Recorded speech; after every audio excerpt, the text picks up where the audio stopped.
Joined by Marcus Brown, who is the chairman of the New Orleans Super Bowl host committee. He is actually in the WWL studios because he had an event in the French Quarter. Thank you very much for joining us, Marcus. Yeah, certainly a busy man. Well, Marcus, I have to ask you this. I know about Impact 59, which, of course, with the Super Bowl, it's not about just bringing a game to a city and being proud of hosting that game, but it's about leaving a legacy. Can you talk about Impact 59 and what it means to the city of New Orleans, and maybe tell us some of the nonprofits that were chosen this year? Sure. Impact 59 is an effort by the NFL, Entergy, powered by Entergy, and a number of other organizations to find a way to leave a legacy after the game is done. And so what we've done is we have a grant program. We had over $70 million in grant applications submitted. We funded about $3.5 million.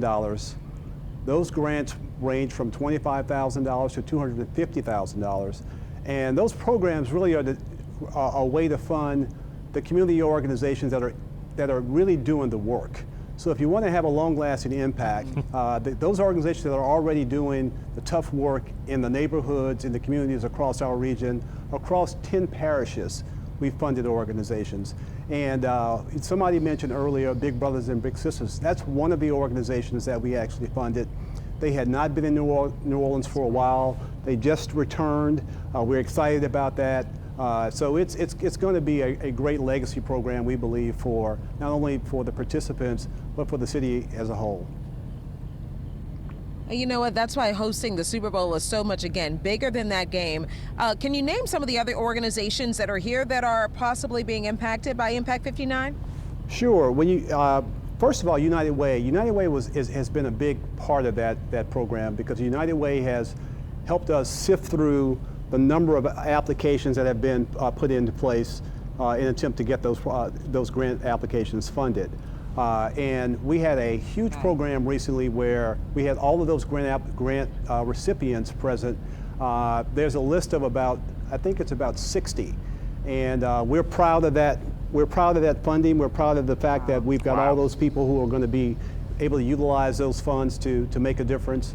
And we believe it's going to make a huge difference down the line in New Orleans. Now look, Marcus, I know you have been super active as a host committee chairman, and I know this is not your regular job. What has been maybe the coolest thing, the most fun or interesting thing you've run into so far representing New Orleans? You know, first of all, it's been an absolute pleasure to represent our city and Entergy in connection with this effort. But I have to tell you, there are two things that have been really interesting to me. One is when you're a fan and you go to a Saints game, you'll be in the stands and you'll scream, "I could have made that catch." I got down on the field a few times, looking up into the stands, and I realized I could not make that catch, number one. And then the cool thing recently was I got a chance to go in the Saints locker room. And I've never been in the Saints locker room, so that was a really cool experience for somebody who's been in the city, who's been a fan for a very, very long time, to be on the field, to realize that I'm out of my league, and to be in the Saints locker room to experience that. So those were two very, very cool experiences that I'll remember for a long time.